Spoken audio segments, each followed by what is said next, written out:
Hello, world. This is the Mad Panda podcast. I am Nate, and, Silas.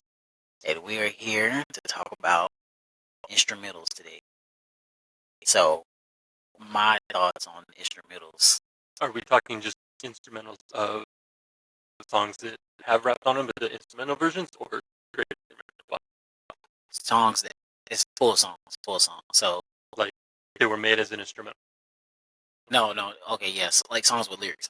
Okay, but Yeah. you just want to talk about the beats? Yeah. Okay. It's kind of like the whole the ones that everybody kind of can have a chime in on to see like, oh, that is a good beat, or Okay, that makes sense. like we was talking about before.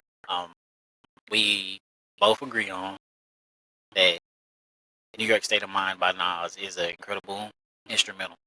That might be the epitome of a hip hop track, in my opinion. I mean, that was premier at its finest, in my opinion. I mean, that beat is just crazy. Yeah, I mean, from the minute it starts, and that, yeah, that's, and it was a great, because the album started with the Genesis, which was their little, which is kind of cheesy. They were like talking about counting money and all that stuff. And it was like, and then which the beat to that was actually probably my second favorite beat on the song on the album. But it's just that little interlude. But then New York State of Mind comes in, and it's just like, wow, way better.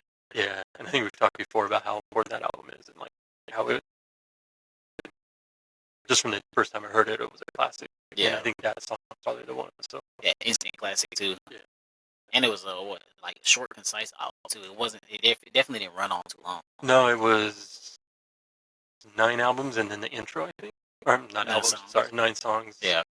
Yeah, and then just the producer lineup. You had Premier, you had Large Professor, Pete Rock. I'm sure I'm missing somebody, but yeah, it's a couple people in there. Yeah, but it was just such a solid, everything from front to back. Yeah. I mean, I think, and that might have been the first. And you're probably not familiar with the Source magazine, which at the time was like that was like the Bible for hip hop. I mean, we all read that, and that might, and they used to rate their albums like 1 to 5 mics.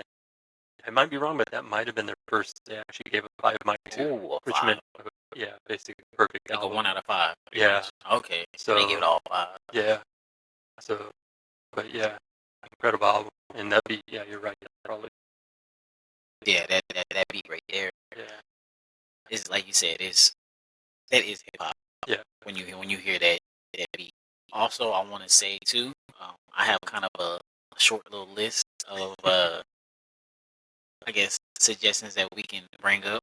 All right. Which is some of them I think I haven't heard of, or I might need a refresher. But I guess for the first one, we're gonna go with. Do you remember Eric B. is President by Eric and Rakim? Oh yeah.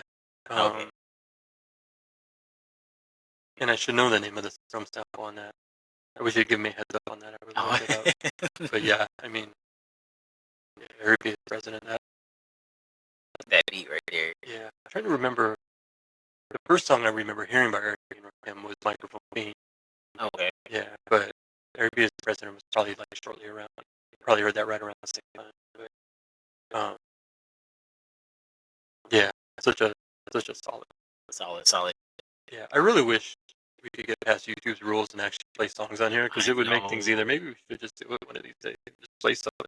Just say screw the rules. Yeah, we'll see. I don't know.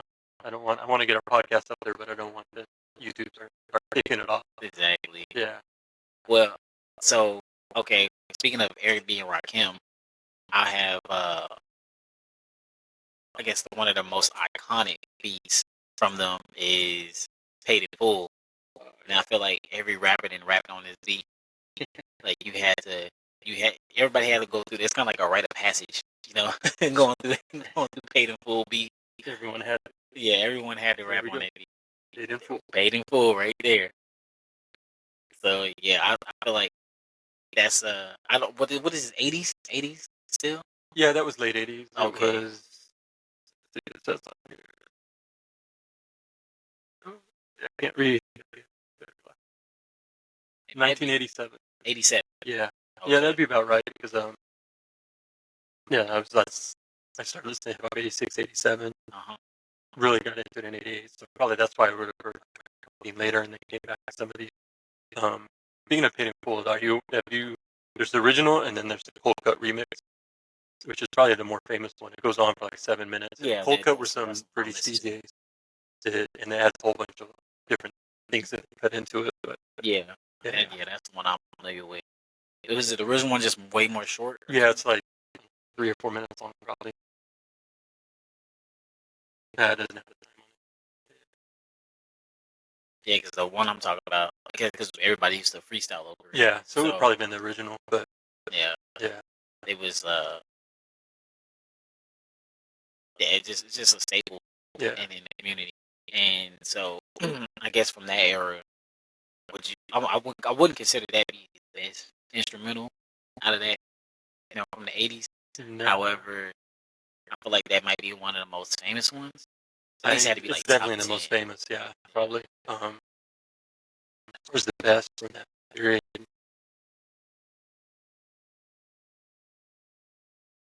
EMDs. There's the one where they sample 7 minutes of Punk by the whole damn family. Okay. I'm trying to remember. It's not strictly business. It was, I'm gonna lose my credibility here. I can't think of the name of that song. No, everything is on the spot. By the way, people. Yeah. We haven't like prepared. No rehearsals at all. It's probably obvious. But yeah, no rehearsals at all. But, it's funny because I can remember the sample, the whole damn family, but I can't remember the name of the song. But that beat was always really, really dope to me. Probably my favorite beat from that period would be Black Still in the Hour of Chaos by Public Enemy. Okay. It's got this little piano sample from a Isaac Hayes song, and I can't say the name of it. It's like this long, like I don't know. It's this big, long psychedelic name. Yeah. And it's like a 12-minute long song. Oh. And it's amazing to me that they picked a half a second sample of a piano from a 12-minute long song. Yeah. And turned it into one of the greatest beats of all time. Like Bomb Squad was so incredible with that stuff. My goodness. So yeah, it was definitely digging the crates. Oh yeah, and just I've heard some stories. I mean, I don't know how true, but I've heard where they talk about when they were recording, and they had like there was like 3 or 4 guys in the Bomb Squad plus Public Enemy. Yeah. And they would be in the studio, and there was like a bunch of samplers, and the one guy'd be at the front, and he would just point to somebody, and they would trigger a sample. That guy would trigger a sample. It was like just this mass, like just the layers of stuff that they put into their music. I mean, I think we talked in the last episode about Rebel Without a Pause, and that horn loop turns into like a siren almost sounding, and it just makes the song so like militant. Yeah, it gives that energy that it needs. Yeah. So that'd be another like dope beat was Rebel Without a Pause, but I just say Black Still in the Hour of Chaos. I don't know if you're familiar with the song. It's the one, I got a letter from the government. I opened it, read it, said they were suckers. They wanted me for their army or whatever. No, I don't. Yeah. It's not recalling me. I have heard it. I'm not. I definitely probably go back and listen to it. Yeah, it's like this whole song where like, they try to draft him, he doesn't, so then he goes to jail, and then he breaks out of jail. Like it's just this whole story, and it's just really like, that's one of my one of your top favorites. It's like Public Enemy. Okay. Yeah. Well, speaking of Public Enemy, we got their probably most popular track, I guess, instrumental wise. Now this one usually it's not rapped on, but however, it's played a lot in movies, and anytime you hear it, you're ready to fight for something. The power. Fight the power. Yes, fight the power. Whenever you hear that, my goodness, you are ready to, pick up arms and ready to ready to go do something, ready to fight, stand for something. That might actually be my favorite song. Oh, really? And it's funny when the warehouse I used to work in, we used to do these stretches in the morning, and everybody would take turns playing music. And there was this one day where the management had made some decisions that nobody agreed with, so we were all kind of upset about it. Yeah. And it was my turn to pick the music. So we went out to do our stretches, and I played "Fight the Power," and a couple people got it. Like, it gave me the black fist. Yeah. Because it was like, because we were arguing, like we're not agreeing with what we're doing, we don't want to do it. And they're like, well, you have to do it. Yeah. Like, Fight the power. Yeah. So that song. I feel like if any symbol that comes to mind when I think of white power, it is the black fist. Yeah. Like when I see the black fist, I think of the white power beat in the back of it, like in the background. That's immediately what I think of. And so I don't know if have you ever seen Do the Right Thing? yes, I have seen it like once, and all I remember, I don't really, because I seen it when I was young, so I don't remember the concept of it too much. I just remember throwing the trash can just through the throwing the window. trash can through the window. There was a pizza shop, I guess that was being racist, Yeah. or something like that. Remember Love and Hate? The guy with Oh the yeah, ring. with the yeah. I forget his name. That dude just passed away recently. That actor did, but up his shoes. Yeah. Yeah, it's like I said, it's been a minute. Wait, I do Yeah. remember some part of it. Yeah, that song was really. I mean, in the video for it was really cool because they basically brought a bunch of people out in the streets of Brooklyn and formed almost like a big rally. You know, Oh and that's really? the way So they that was filmed the like video. Yeah. that wasn't like extras. That was actually people. I think it was people from they basically did a casting call, said everybody in Brooklyn come on out. I think I'd have to don't quote me. I mean, that'd be hard. Yeah. Everybody get in there. Yeah, but it's cool because they all have their lines and all that stuff. It's a cool video. I like that one. Yeah. That one a lot. So. Yep. So yeah, White Power definitely one. Well, were we still in the 80s right now? That would have been. It may have come out in '89 or '90. I think Fear of a Black Panda was actually released in 1990. I think. Okay. But that song may have come out in '89. So we're right there. So yeah, we jumped. We're kind of skirting into another decade. So what do you got for the 90s? Okay. Okay. Well, I still got. Okay, I'm still in the 80s. Oh, okay. And we have a group that recently, I think I say recently, regained popularity, but it's still all over the world. We have NWA, Straight Outta Compton. That one. I'm trying to think of the opening line. Straight Outta Compton, Crazy Ice Cube, yeah, car, attitude. Yeah, I can't say it. Yeah. Yeah, but like when it comes in though, when the beat comes in, just those hard drums. I think Dre in general is a monster when it comes to drums. Like I feel like he was untouchable with the clarity of his drums. Like because his drums was like crispy. Like when I even on those early albums, they were very crispy. Like he's not necessarily my favorite producer beat-wise, but I think he a lot of producers in hip hop, like, Premier, P-Rock, they're making beats. Yeah, they're producing full songs. But their primary thing is making the beat. Yeah, Dre to me is like Quincy Jones. Like he's making the music. Because he brings in. He actually has a lot of live musicians that come with him. Okay. It's well known that he has other producers making beats with him. Yeah, because I heard DJ Quick was with him. Yeah. So he's more of a producer in the classical sense that he's pulling the whole project together. Mm-hmm. He's figuring out the music. He's helping write it. He's bringing in people to help him. But he's got that ability to just pull incredible work out of everybody and put out beautiful finished work. He's master at sequencing, like getting an album from front to back. His albums always flow. That to me is like his specialty. Yeah, so he's like that type of producer. So he's almost more than I'm not to take away from Premier and all those other guys, but he's at a different level, I think. Yeah, because it's what anytime you hear an interview with anybody who works with Dre, they always say like, "Oh God, he have you doing it over, and over, he's a perfectionist, and over again, until you get it like exactly how he wants it." Yeah. So, I mean, and it shows through his music too, because like I said, I mean, well, it takes forever for it to come out. Yeah, when it does, it's always a solid. Yeah, project. You can definitely tell like he put time and intent behind those. Records he does, and that just shows you like if he has those guys doing it over and over again, what is he doing to himself? Yeah, by himself. He probably like played the same beat a million times before we even hear it. So yeah, okay. So yeah, Straight Outta Compton was the last one. Okay, I guess we get into the 90s now, and it's nothing but a G thing. You still on Dre? Right? Yeah. That's probably one of my favorite. That one, and it has the Funkadelic sample about my chariot. Yeah. Oh, you talking about Let Me Ride? Yeah, Let Me Ride. Yeah. That that one's probably my favorite of all of Dre's beats. But yeah, Okay. Nothing But a G thing is really, really good. Yeah, because I know you said you wasn't really particular on the G Funk era.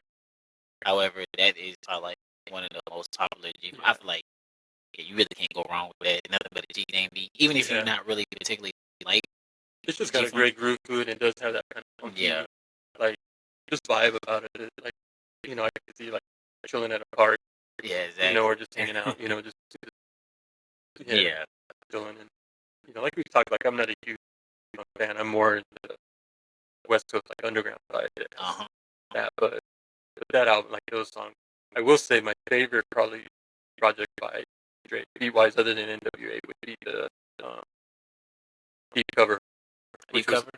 that's the first single with Snoop Snoop Dogg. Dogg, Yeah. 187. Can't remember if it's named Deep Cover or if it's No, 187. no, I think it is deep cover. Yeah, okay. But the Yeah. chorus is like 187 on an Undercover undercover Cop. cop. Yeah. That to me was like Snoop's best song. Oh my god, Snoop went And the off on beat, that. yeah, like that beat has more of a, but a G-Funk beat is more of a harder kind Yeah. of, I don't know what you call it. Yeah, because it's not a G Funk beat, but it's but it's definitely not like a boom bap beat. yeah, It's it's just, like a yeah, mix between the two. yeah. So But yeah, that's always been my favorite Snoop Dogg song, bro. yeah, because it was still like it was like dark, but it still Yeah, kind of had that. I'm pretty sure that was his debut. It was. Like that was because that came out before Doggy Style. Oh, oh yeah, you right. Yeah, Yeah. and I think that was his first time. He may have done something before, but that was his first time with Dre, and like actually Okay. we put out outside of Long Beach. Like to the world is Yeah, like deep yeah. cover. Okay. Man, I can only imagine what y'all was thinking about Snoop Dogg back then because he seemed like even now he's like he hasn't went out of style. I mean, musically wise, yeah, but I'm saying it's like even little kids If you told me when I know listened Snoop. to Deep Cover that 30 years later he would be the U.S. representative at the Olympics in France, I would have been like, I would have called bullshit on you on that one. Like, no way. Like he's Yeah, yeah, it's funny. Snoop can do anything, honestly. I mean, feel honestly, like 30 years yeah, later we got breakdancing and Snoop Dogg is the big part of the Olympics. Like, yeah, it is never would crazy. have expected that. It is crazy. I feel like Snoop Dogg is, like I said, he can do anything. Nothing really surprises me anymore when it comes to Snoop Dogg. If he's like, if he made an announcement tomorrow, it's like, yeah, I'm going to the moon. I'll be like, yeah, I believe it. I believe it. Yeah, he might make it there. Yeah.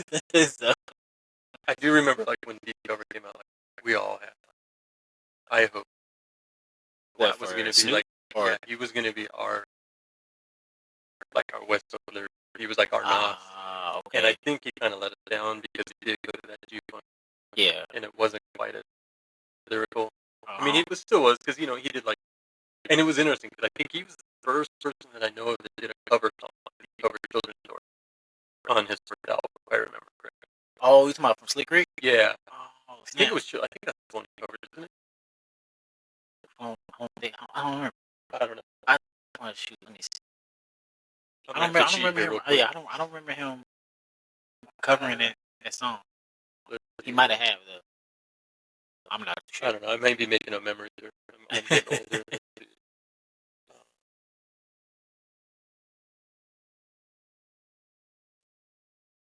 Because I just remember thinking that was like, unheard of.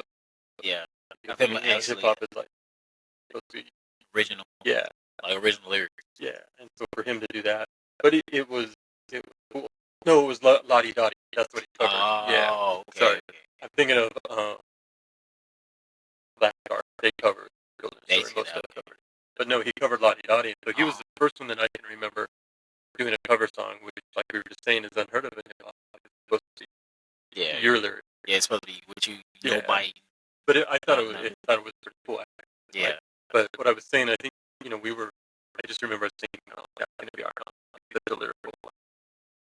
After, but then the album was just kind of cliche. It's not necessarily bad, but it's about the G-Funk? I mean, yeah, the but Doggy Doggy Style? Style. It's a good album. Yeah. But it's definitely not like a like lyrical masterpiece, like you would say with Illmatic. Yeah. So that's where it was kind of a disappointment. But when I do like a Snoop Dogg song, I really like it. Yeah, like you got when he gets it right. Yeah. But he's also one of those that I think put out. We were talking earlier today about quantity or quality. I think he's definitely gone the quantity route. Yeah, a you lot. know? Yeah, because Snoop Dogg got like so many songs out there. Yeah. It's crazy. So, It's uncanny, honest. So yeah, what was alright. it? What was that last one? Oh, Sorry. nothing but a G thing. Yeah, That sorry, was. we went on another tangent there, sorry. Okay, we're going for the East Coast now. 93, I believe. Cream by the Wu Tang. Oh, yeah. Wu Tang Cash rules Clan. everything around me. Yep, Cash Yeah. rules everything around me. So That with was such a, yeah, like, the whole movie, everything about it. I think we talked about them or last podcast a little bit, or was that the I, beginning I podcast? think it was in between. I Okay. think it was in between. We talk about hip hop all the time, Yeah, so we it's gotta kind just of start hard to recording tell. everything. So, but yeah, Wu Tang was again, I'm from LA, like California, so they were that East Coast thing. There was just what was the first one? Well, Break Your Neck? No, Protect Your Neck. Protect Your Neck. All Protect right. Your Neck. I'm really like, people aren't gonna trust me. Like, why are we listening to this guy? He doesn't even know the names of anything. No, No. Protect Your Neck, and then which I thought was okay, but then Method Man was the B side. I had that cassette. I remember the white cassette with the big logo on it. Just Okay. looked the cardboard cassette, which you probably don't even remember. Nah, It was I don't. it was a cassette single, Okay. and it was a cassette that had one song in each side, and it was just slid into like cardboard. Okay. Box.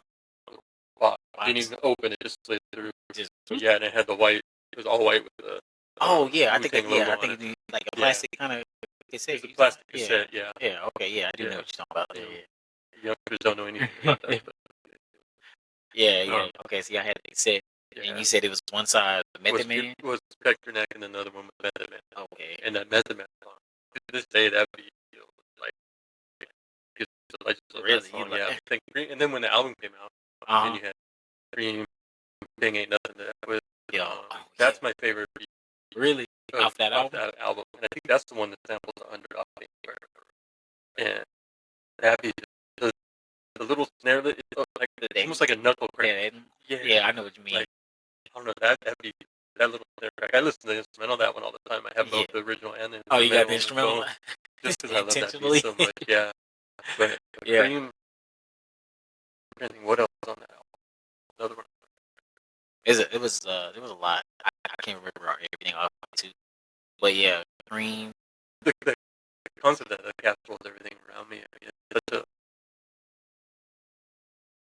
universal concept. I mean, even these days, everything is casserole. Everything revolves around that. Yeah, currency. Not in a good way necessarily. So like, that's such like a timeless like for it. Yeah, and even if like I said, the beat on it was just crazy. It was kind of dreamy. Type of was at the beginning the to the soul singer. That she's saying something about the good old days, like that. The reverse black. I do not know. Yeah, I do not know. I think it's that song. They're talking about the good old days. Nah, that might be another song. I don't know because every time I heard Cream, it was just it's like whoo, like so yeah. So that's when it might be confusing with that. Take more vitamins. No, wait.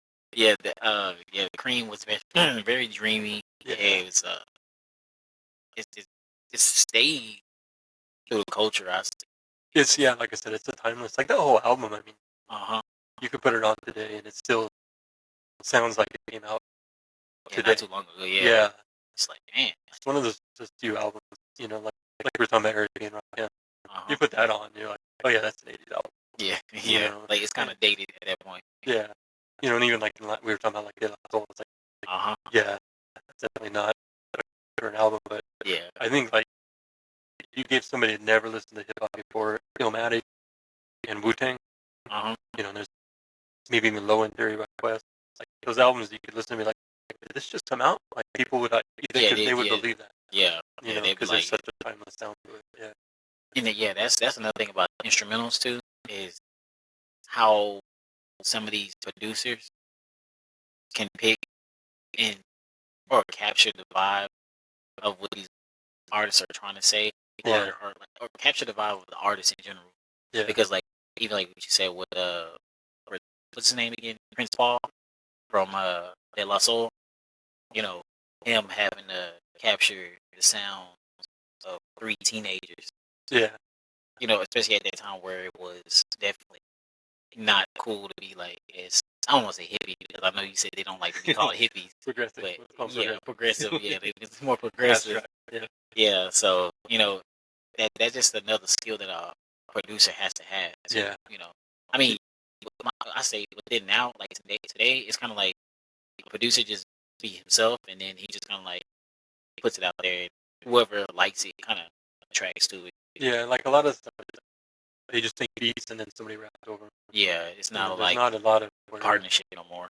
yeah, at least not in mainstream or the more popular. I know there's some Yeah, I mean, like more even like independent artists that do that, but yeah, yeah, it's yeah, like some of the artists we have now, like some of our producers we have now, kind of are tag team with some artists. yeah, But even though they're still kind of standalone, they're not like you said, like Prince Paul. Because if you hear Prince Paul, you automatically yeah, assume De La Soul, and Dre you would assume with NWA or Death Row, or yeah. they have a kind of a Snoop, collective, yeah. So with them, but nowadays it's kind of like even with Metro Boomin, he's a producer who's worked with countless of artists, and even though he kind of came up with Future, I don't really don't give him that attachment with Future. Future, like I don't think of Metro Future because he is Metro 21.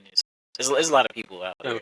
so yeah, I think we just kind of I don't want to say we missing that because you know I don't know if that's a good thing or not.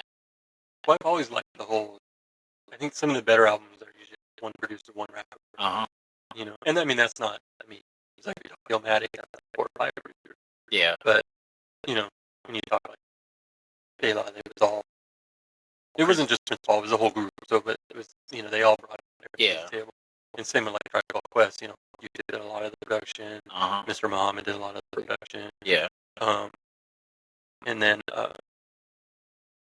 later they brought in J Dilla some of it too, but it was still kind of Mainly. yeah. Yeah. And then even I think when you look at Wu Tang, the best Wu Tang stuff is RZA.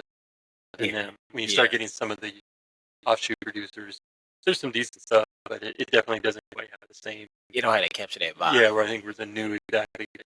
Yeah. He was working with older bastard. He knew exactly what he needed to put to bring out the best in Over. The same Yeah. with Matt. And thing. Yeah, because I Raekwon and think all I them, think it so. comes with chemistry. Yeah. Like if you with somebody long enough, you know Yeah. what they like, you know what they dislike. So Yeah. that producer knows. Oh, he likes his drum breaks down in the middle of the song, or he likes a beat switch up in the middle or the end of the song. Yeah. So and that gives that artist free range to be themselves instead of being this random producer mixed with this random artist. And Yeah. it's kind of like they got to feel for each other in a way. I mean, sometimes it works out well, but oftentimes that's when we start getting generic music Yeah. because it's just like what everybody likes this beat, and it's like oh, okay, I guess I can just rap on this beat. Everybody likes this type of beat. Yeah, and that's where you have like a lot of beats that sound the same. Yeah, Yeah. yeah. Like I remember Pete Rock was huge with this. You knew a Pete Rock beat, and then all of a sudden, like everybody was kind of trying to sample trying to the sound like horns this. and stuff, trying to get that vibe. That So Pete Rock- yeah, yeah, and that was very like for a long time. That was like his deep like, horn. yeah, And he really does know how to make it. very good. Yeah, no. So then they got popular for that. But, Yeah, those guys aren't really around anymore. Where Pete Rock just put out a great album. So yeah, all but right. he's still doing his thing. Yeah. Okay, so let me see what we got next. I think this might be mid '90s or it might be early '90s still. I'm not sure. But Shook Ones Part Two, Mob Deep. That is one of the greatest beats of all time. And in fact, I can't remember which magazine it was, like Mass Steel or one of those. Some magazine just voted that as the number one hip hop of all time. Really? Yeah. Really? And that, I mean, I'm that not mad beat. at it. No, I mean it. Yeah, I mean that beat is like absolutely perfect. And then I mean if you watch the way it was made, the sample that he used and he slows it down to create that bass line, and I wish I could mimic it, but I have no talent in that. But yeah, I mean that beat is just perfect. I gotta go back and watch it. Yeah. Like you said there's like a video. There's some they stuff created? about it. I've seen it, and they show there's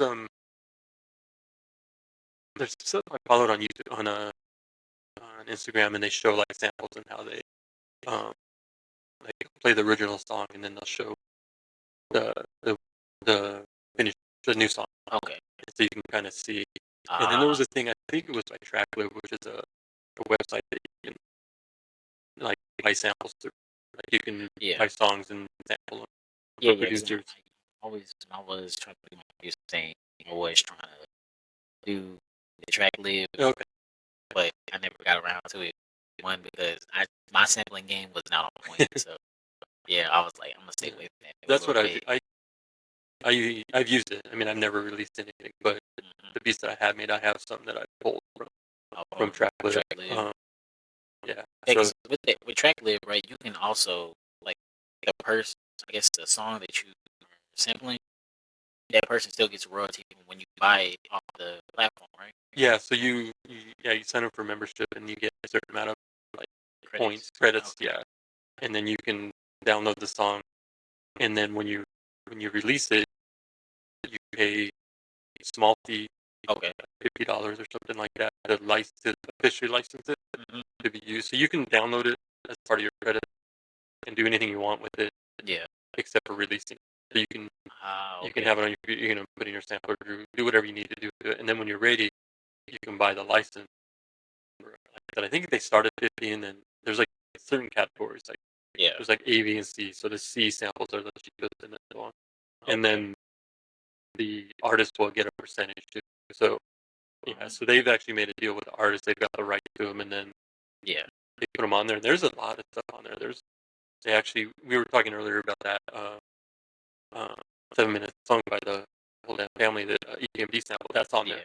Oh, So you can, really? yeah. So if anybody wanted to recreate Okay. that, you could do that.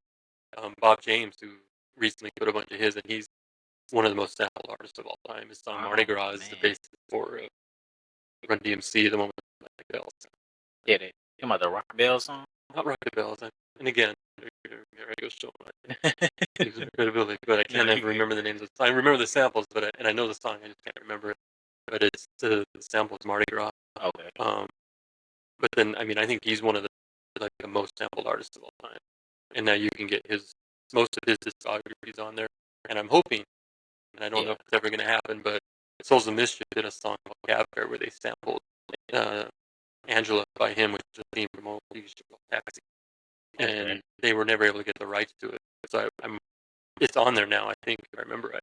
Yeah. So, Hoping that so they. Souls of Mischief, if you guys are hearing this by chance, go to Tracklive, get Angela, and re-release Cab Fare, because that's like one of your best songs that never got released. So, Yeah. yeah. Okay. So, if anybody knows Souls of Mischief, pass that word on for Right. Get in contact with. us. Get in contact with them.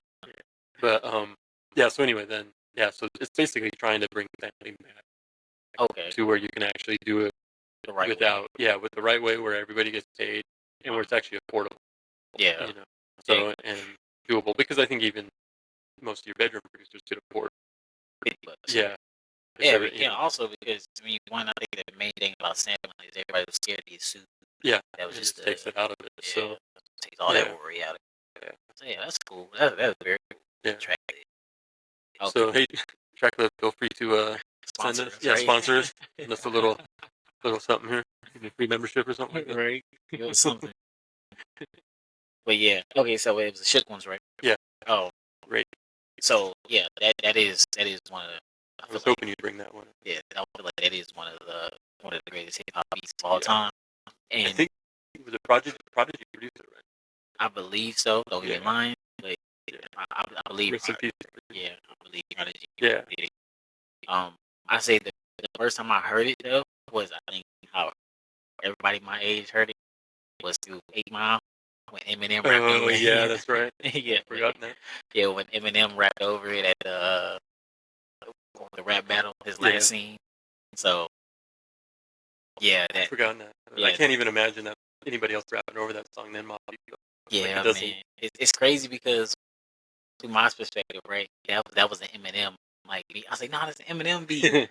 And when I heard the original one, I'm like, oh snap! Like I was like, at first I was like, oh, they stole his song, but it, they was like, nah. So which one do you like better? Oh, it's hard. It's hard. I definitely do like the original one, However, that that verse, I mean not the verse, but the rap battle with Eminem, the energy of that scene, and you I'll have to go just back and watch that yeah, you because just I saw it when watching it it. came out, but I haven't seen it since. So Yeah, I'll have to go back. it was just crazy, Okay. man. Even though it's a movie and it's not Eminem's song, I still want to download it as Eminem's song. 'Cause Is it? I wonder if it's on the soundtrack. it might be. I don't know. Yeah, I don't know how that would. I don't know. Yeah, because I mean, I feel like that's part of the movie script, so I don't know if that'll be like Yeah, I'll have to check that out. I mean, but for me, it's like I said earlier, I can't imagine anybody other than Rakim rapping on it. rapping It's on them. just it's such an iconic song. And like I said, Yeah. it's basically a perfect song. I mean, that's probably there with New York State of Mind. Yeah. Like if somebody's like, "Hey, aliens are coming, we got to introduce them to hip hop." Like, those two songs, Slide them those songs. those two, as well as "They Lost the World Public Enemy." That's Right. another story. Just say you're welcome. But if you want to give somebody a good idea of what like boom bap, New York boom bap is, those two songs are probably Yeah. that, and maybe Who Got the Prop by that's that's one I've heard of. Yeah, you're missing out. Yeah, I'm gonna have to check that one out too. That beat is really like it just got this really mellow, hard. Yeah. Yeah. Oh, also I want to make an introduction to like not an introduction, but I want to go down a little path. All right. Where, because I want to talk about the break from People Under the Stairs. Oh, okay. That beat right there. Okay, it's not on this list, but however, when I recently heard that song, that also is a hip hop beat. I would put that song up there with the last three we just named. So Cream, Really? You Got State of Mind, and Shake One Part 2, because the way that beat comes in is it's just nice, punches you in the face, right, like there's no build up to it. It just straight, as soon as you push play, it's slapping you in the face, and it has a nice soulful sample in it. It has a nice, what do you call it, DJ scratching, in the hook, and also the lyricist on there, which People on the Stairs did their job on that song, and I think they had a feature on there too. I can't remember who the feature was, but yeah, everybody came with it on that track, and I want to put that beat, that instrumental itself, as a top tier instrumental as well. That's cool. I mean, People on the Stairs definitely deserve it. I mean, they're a really underrated group. I mean, I know like everyone I know knows, but I don't know beyond. Cause I don't think you were familiar with them before I mentioned them to you. I was not familiar with them before you said something, and even when you said something, you was like People on the Stairs. I was like, what kind of sis name is that? I was like People on the Stairs.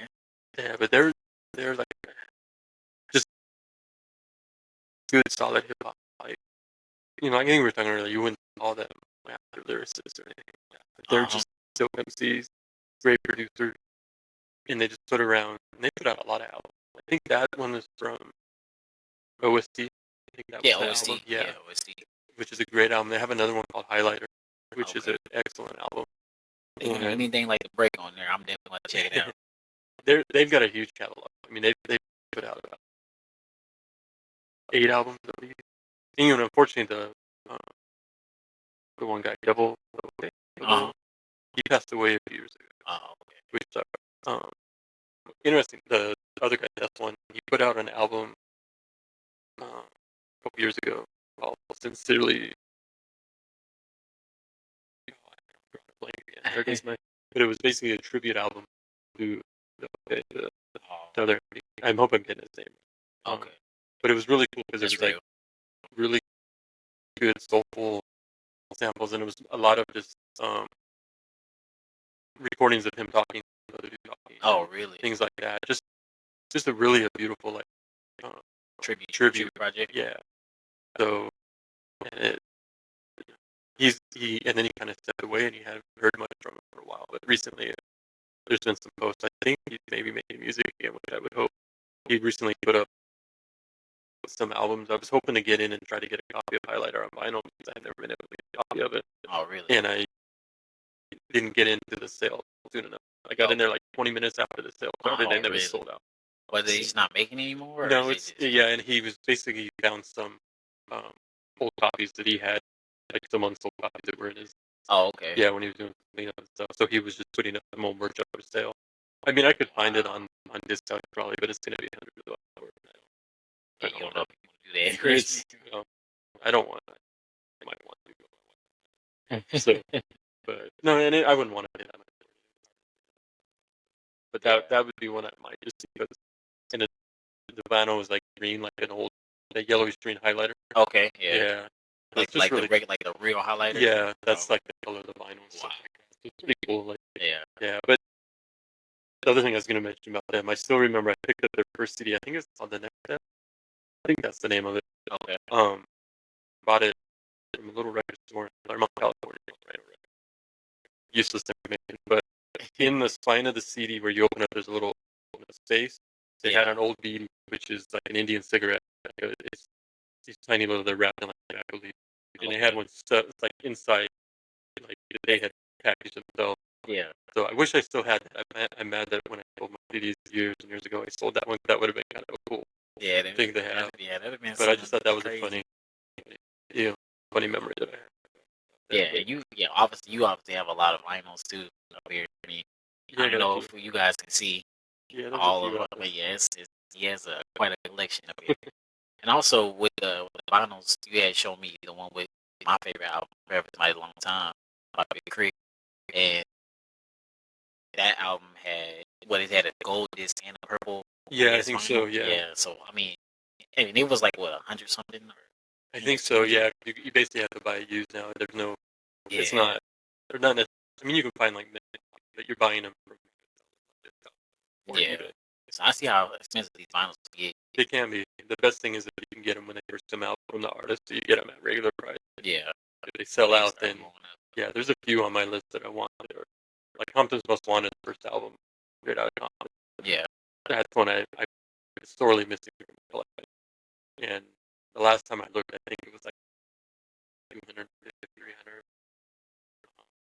And I don't even think it was a mint copy, if I remember. It's been a while since I looked at it. Permanently on Discogs where I looked behind them. And, yeah. But that's one.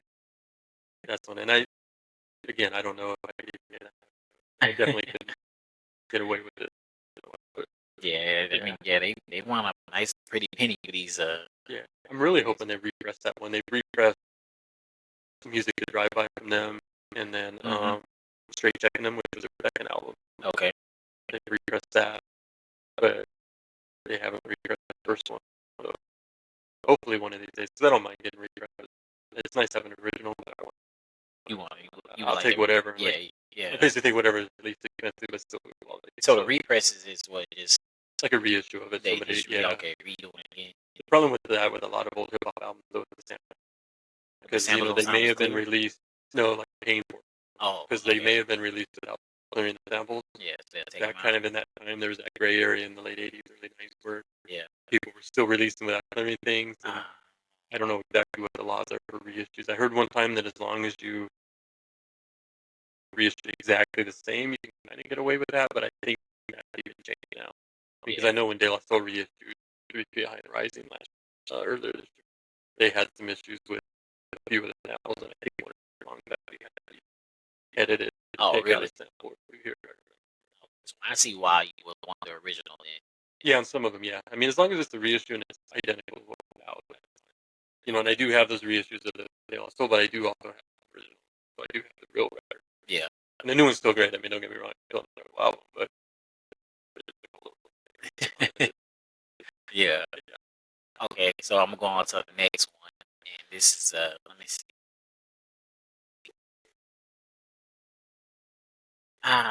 Okay, we get into the late '90s because I remember this. However, with this one, I do not agree on as being one of the best hip hop beats of all time, and this is "A Hard Knock Life" by Jay-Z. What's your thoughts on it? I like it, and I think that Market 45 produced that. Right? I'm not sure. But I think conceptually, I think that might be one of the ones that really used. I mean, we were talking on the last episode about De La in there. And that was using Easter Manny. Yeah, the Annie. I think I think I don't know if I would put it up there at the top, but I definitely think it's great. And I'm not a Jay-Z fan in any way, so there, I don't really care about that. But I did like, when they bring that forward. So the Hard Knock Life. Yeah. Cheesy and it's little. Yeah. But interesting, something different. Okay. So that's the way I would put it. Yeah. For me, it's I mean, I really don't too much care for the song. Only reason why I kind of like it is because I remember it from hearing it on the radio and stuff like that. Yeah. Back then, and hearing a couple of people playing it through the neighborhoods. But it never was a song where I was like, oh yeah, this right here is this right here is one of them ones right here. And the beat wise, it was basically, I mean, it was a basic beat. Like honestly, I can't even remember the beat now. I just remember the Hard Knock Life. Yeah, that's the main sample of it. But then it's just kind of like boom, boom, and it's that's all it is. I mean, I'm not saying I'm a Jay-Z fan, but I do appreciate Jay-Z's work, especially with Reasonable Doubts. Mm-hmm. I like Reasonable Doubts a lot, but I forgot which. I don't know. Was that a Blueprint when Annie came out? I'm not too sure. The first one. I'm not. I'm not too sure. But I don't really follow Jay-Z. I mean, I know. Yeah, regardless though, I don't feel like it should be up here with one of the. I don't feel like it should be up here with one of the greatest hip hop songs. Yeah, especially in the '90s too. 'Cause I had this one is in the '90s. Jay-Z trivia. Who was? Do you remember where he first came out? Where he first came out? I remember he was What the other artist? It was some how would Big Daddy came like that. It Jazzo. was Jazzo. And I don't remember if Jay-Z was on it, but Hawaiian Sophie was on it. Oh yeah. And I want to say Jay-Z was on it, but it was at least on it. Anyway. Yeah, no, I seen a glimpse of it when that's why I thought it was Big Daddy Kane because I remember he had like this Jay-Z had this kind of like slick haircut like Big Daddy Kane had. He had that big gold chain. And honestly, that don't even look nothing like that Jay-Z that you said is with Jazzo. Yeah. That's not Jay-Z to me. I'm like, yo, who is this guy right here? Because Jay-Z I know is always been had a certain maturity, if I could say. Oh, and where on that he looked kind of like a kid, right? Yeah, like a teenager or whatever. Yeah. Even on Reasonable Doubts. I mean, I'm not sure how old he was on that one, but he was. I don't want to say he was a man, but he was. He was talking about like. Man stuff. Yeah. So I don't know. Yeah, that Jazzo Jay-Z is. I don't even consider that. Yeah, consider. You just made me think of it when. I think I just recently saw that song. Like, for some reason, it popped up. Yeah. Okay. Let's see what else we got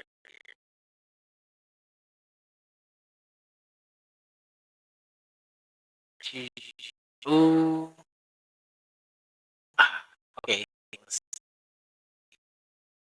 I guess this is 2000. Still Drake. It might be 1999 or 2000. Because I remember him. I remember Snoop Dogg be like put a 9 and 4 nickels or something like that. Something like that.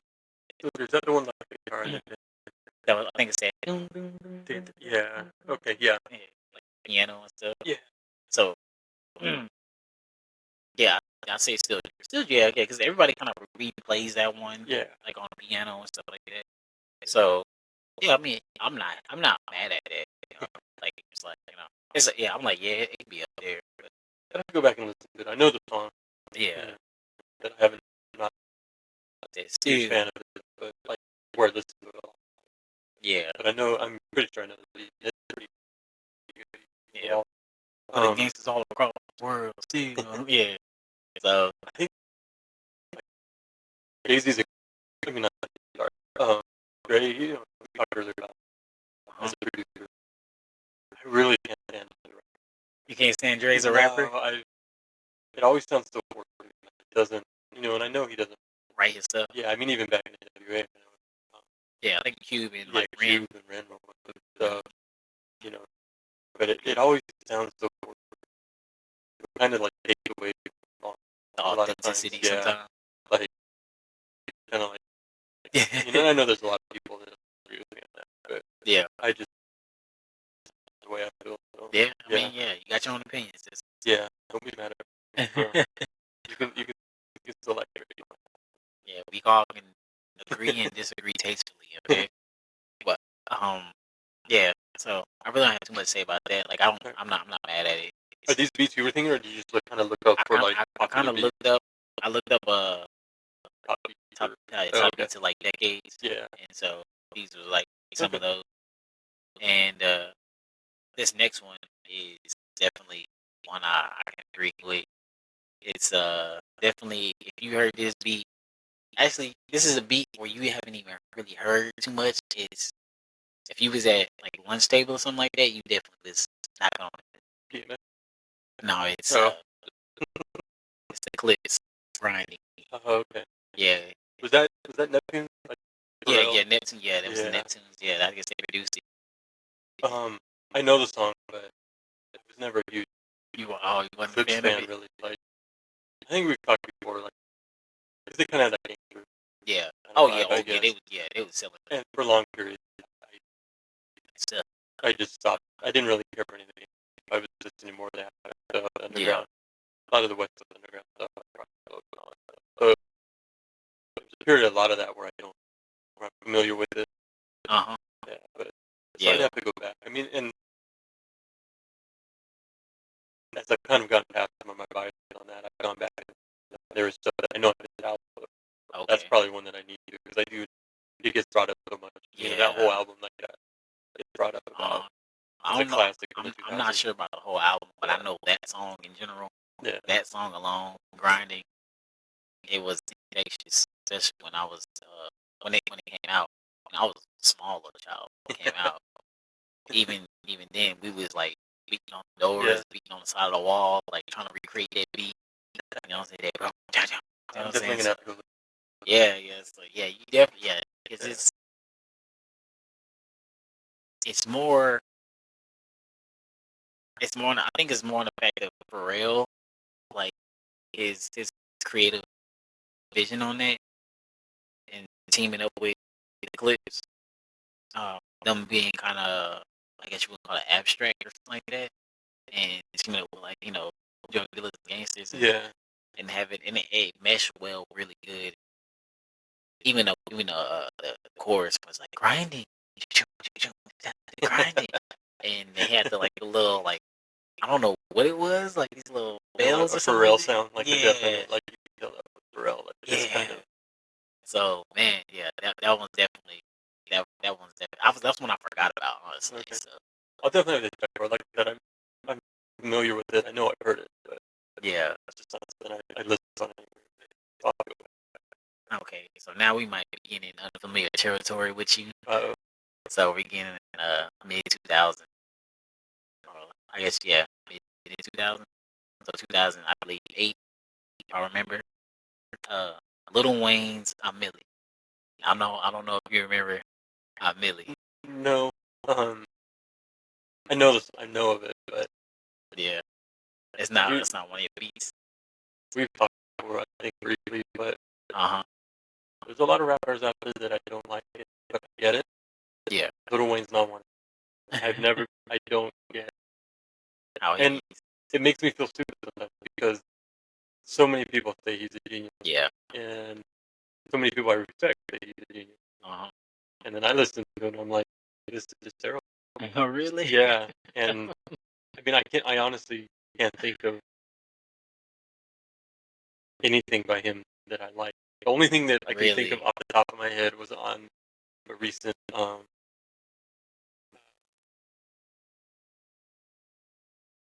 got Butcher. What's his name? Benny the Butcher? Yeah, Benny the Butcher. Okay.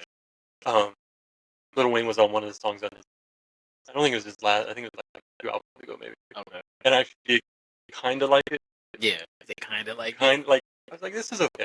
Like when I was listening to it, but yeah, I just so I sit here and I'm like, what's wrong with me that can't see what everybody else is seeing.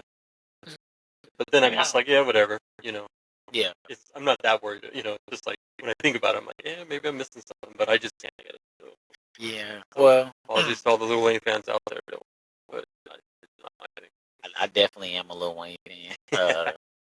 I can say I can see on the surface level how people don't get Lil Wayne, especially once again, like I think I was telling you about with the same thing with Crit, how the Southern Mm, like people from the South are looked at or just yeah, kind of like already had this kind of certain stigma on it, and and he definitely does kind of carry that, yeah, doesn't he? yeah, he has that, and he also has, I guess you could say, a Southern draw, not necessarily like a Alabama or Mississippi, but it's definitely no New Orleans, Yeah, and Lil Wayne definitely has his own unique voice to say that yeah. high nasally, you I know. I will say, and I just recently heard this, but it was the I move in silent like cheese and lasagna. Oh yeah, yeah, real G's moving silent Yeah, like that's it. lasagna. Yeah, And when I first heard that, I'm like, that's the stupidest line I've ever heard. And then it clicked, and I'm like, oh wait, that's actually kind of brilliant. So yeah, I'll give him credit, and that I guess does kind of make me want to try to listen to some of his stuff. yeah. See what you But can find. the beats and the voice are like preventing me from getting closer because Oh, I'm just not feeling it. okay. So, but I will give him credit for that line. I thought that when it clicked and I realized what he was saying, like Yeah, that's actually pretty brilliant. and So, see, and it's moments like those where I will have to like go to bat for Lil Wayne because he has a lot of moments like like that that. in most of his catalog, and it's hard for me to like bring him up top of Mm-hmm. mind. But however, it's like whenever you hear him, I'm like, yo, like he really came up with that. And then I mean, let me see, I'm trying to think of like something recent, like,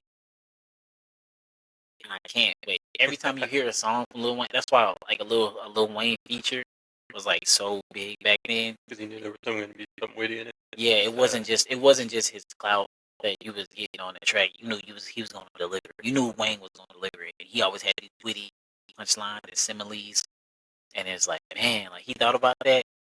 And I remember this one, I forgot what song it was, but he was saying something like two wrongs don't make a right, but three rights make a left. And we was all considering it like You're he's sitting there talking about, like, okay, if I go yeah. right, right. Wait, he's right. Yeah, he's like, Yeah, no, you're he's like, I right. did go left. Yeah, so yeah, it's moments like that where I'm like, yeah, man, Lil Wayne, I can consider him as like being one of the best in our Yeah. generation as like lyricist. And it's not necessary because he's not a traditional lyricist where he's over the rapping like like having that right flow and Yeah, like that's part of it. Like I've never really felt like flow. It feels like yeah, it's not like a traditional yeah, rapper's flow. It's he's gonna he can rap. And he's gonna come at you with some bars that hit you. His similes might hit you like back, back, back, back, back. Dude, I hit it like a drum line. I do it like this, and then like yeah. you like whoa, like you know what I'm saying? And it's crazy. It's crazy. Lil Wayne out there, I appreciate your catalog. So Maybe one of these days. Maybe one of these days. yeah, one of these Because days, I think I'm we happy. talked like Biggie. Like Biggie came out, I didn't, and a lot of it had to do with the whole bad boy puppy stuff. It just kind of turned me off. I had no interest in that kind Uh-huh. of glossy, Type of polished, yeah like music. yeah, crystal, all that kind of Yeah. fancy. Like I wanted, Uh-huh. I was more of a pattern, I guess, Yeah. type of vibe.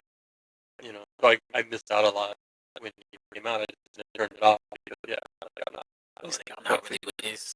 But now I've gone back and listened, with more of an open mind. Uh-huh.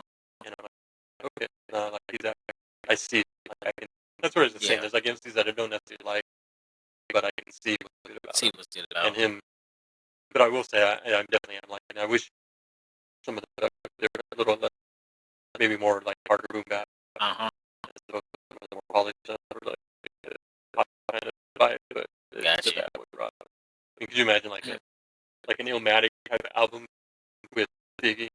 Uh, what was I saying? About Biggie's Yeah, production crew. yeah, it was Puffy. Like he had a Oh whole yeah. bad boy. I want to say they were like hit makers or hit.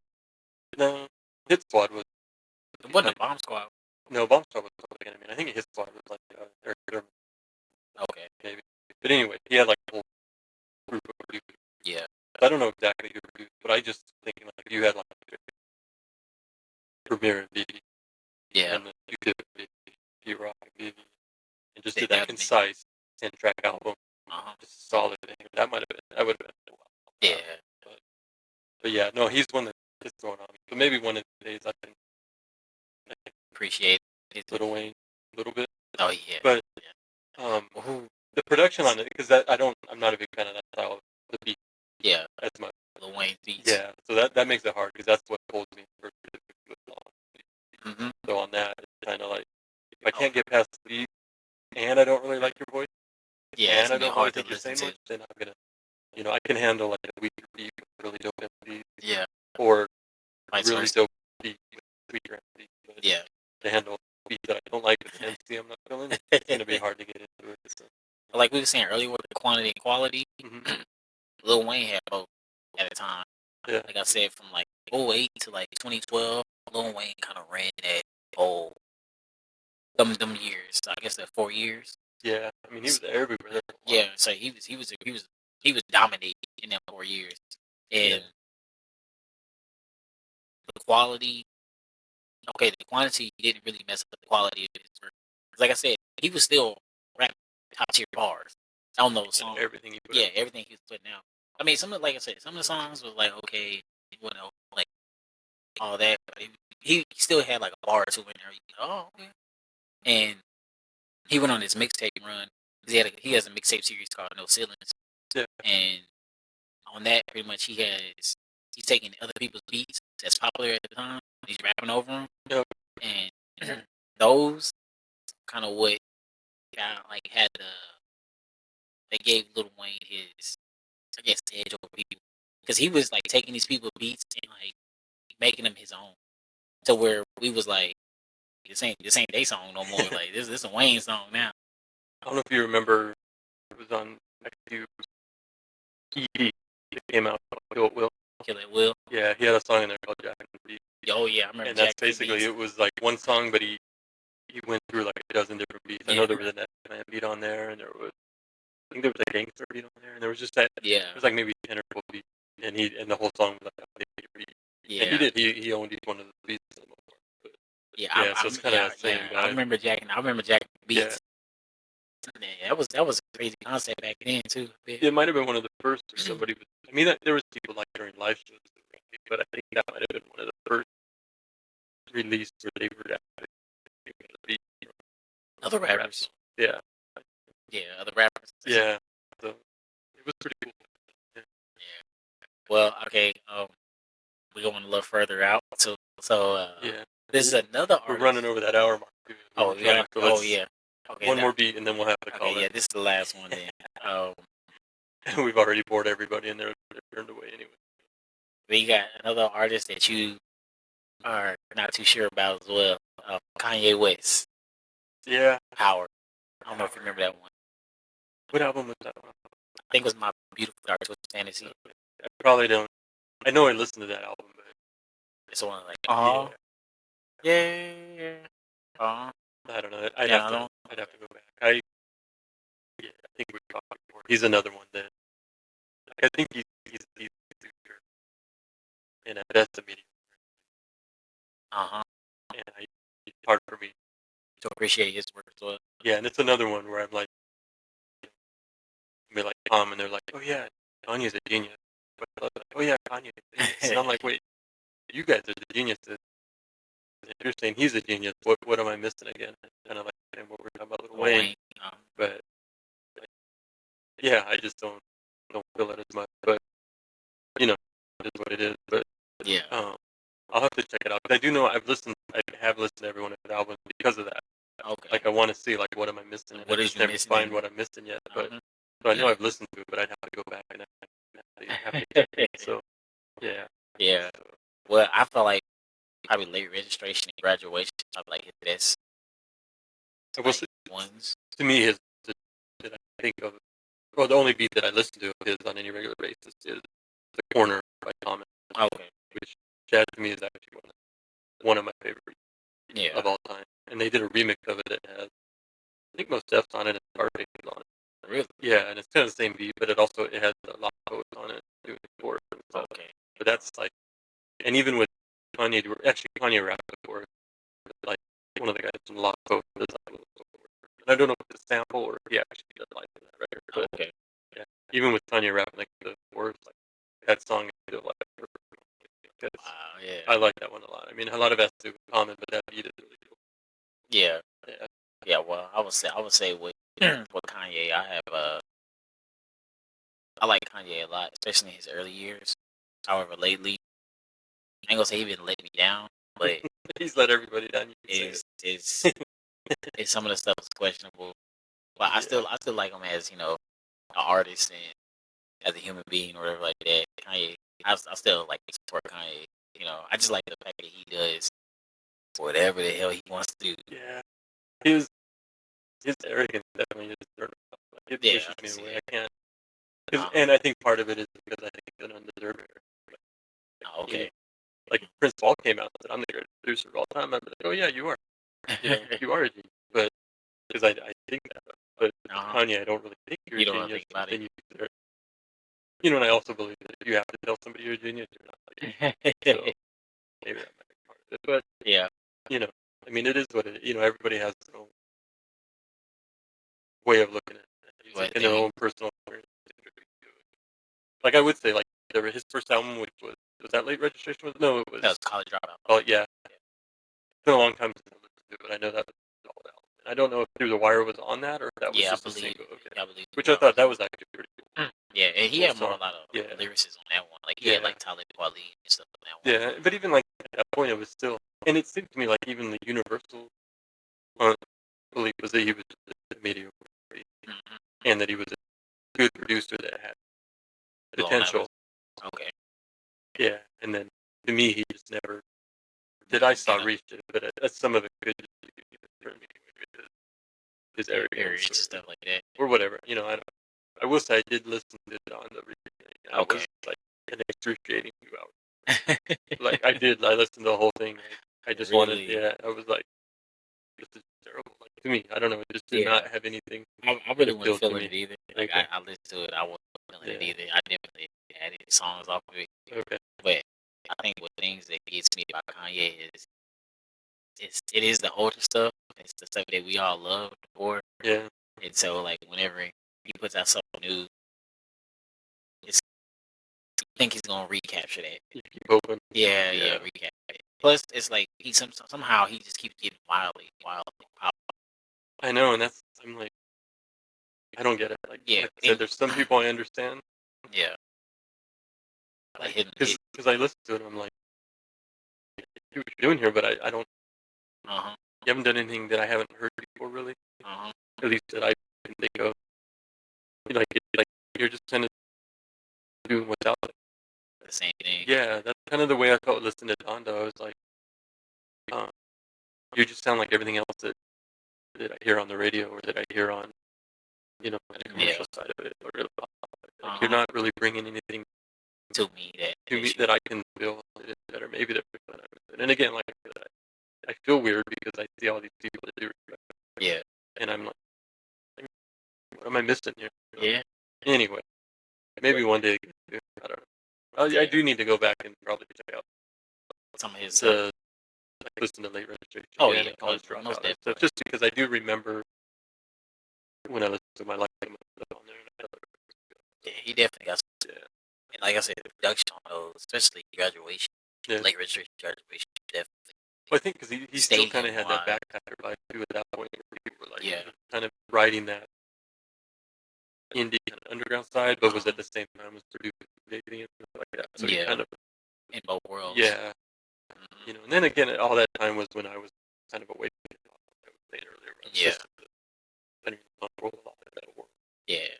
And So like I yeah, guess with the like not like graduation, it feels more like a concert than because like all those songs on that I guess all but most of those songs on that album are like stadium like ready songs like power not power okay, stronger. okay. Like that's a stadium like song right there. Like you Okay. just get pumped up. So you could feel it like in a video. Yeah, yeah. There's most of those songs on there. And like Can't Wait to Get My Money Right. I believe that was on the same graduation album. Okay. So yeah. All right. Yeah, like I said, I'll have to go back and check them out. Yeah. But No those promise. those are those was the top, you know, Alright. songs of the decades and stuff like that, or top instrumentals of the decades. So yeah. Wasn't a terrible list. I mean, there were some of those other ones that were really good. Like I said, Yeah. New York State of Mind. Uh-huh.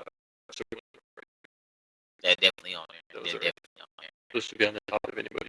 Yeah, like I said, that anyone. I mean, not that Hard Not Life one. Definitely, I don't agree with that one at all. I don't agree. Yeah, I think it's one that stands out because of that. Yeah. An example, but yeah, like I said, I can't even remember what drum. I just remember. Yeah. So. All right. Anyway, I think we've talked enough. Yep. Ran We over may the do hour. we may do some editing to cut my daughter out. We'll see what happens on there. But thanks for everybody that stuck it out. Hopefully you guys made it through and are enjoying what we're doing, and hopefully you'll turn in next time. See you guys next week. Yep. Thanks everybody.